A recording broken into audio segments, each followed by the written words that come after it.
Сәлем балалар, бүгін біз Present Perfect Simple шақты өтеміз. Бұл ағылшын тілінде өте жиі қолданылатын әрі мағынасы мен қолдану ережелері ерекше шақ. Present Perfect шақты біз өткенде болған, бірақ нақты уақыты белгісіз және қазіргімен байланысты бар әрекеттер туралы айтқанда қолданамыз.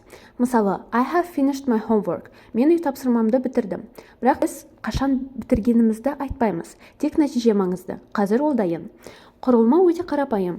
Subject plus have or has plus past participle, яғни етістіктің үшінші формасы.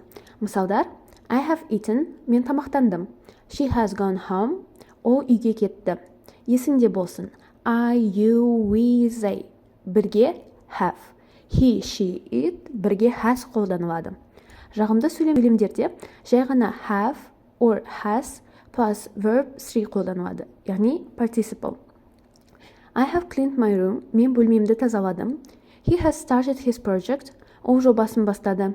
They have visited Paris. Олар Парижге барған. Теріс сөйлемдерде not қосамыз. Subject plus have or has plus not plus verb 3. I haven't eaten yet. Мен әлі тамақтанған жоқпын. She hasn't finished her homework. Ол үй жұмысын әлі бітірмеді. They haven't seen the movie.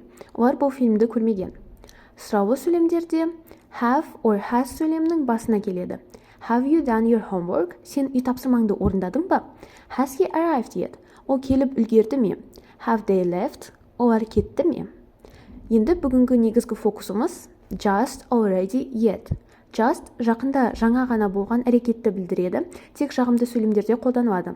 Мысалы, I have just eaten. Мен жаңа ғана тамақтандым. Already әрекет күткеннен ерте аяқталғанын білдіреді. Мысалы, she has already finished her work.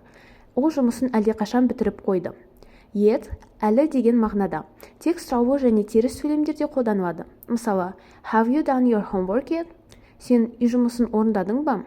They haven't arrived yet. Олар әлі келмеді. Present perfect пен жиі қолданылатын басқа сөз тіркестері де бар. Just, already, yet. Ever, never, today, this week, so far. Мысалы, I have never tried sushi.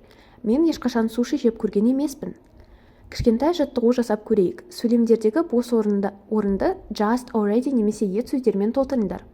I have, бос орын, finished my project. Жауабы just. Екіншісі, have you done your homework? Бос орын. Жауабы yet. Үшіншісі, she has, бос орын, called me.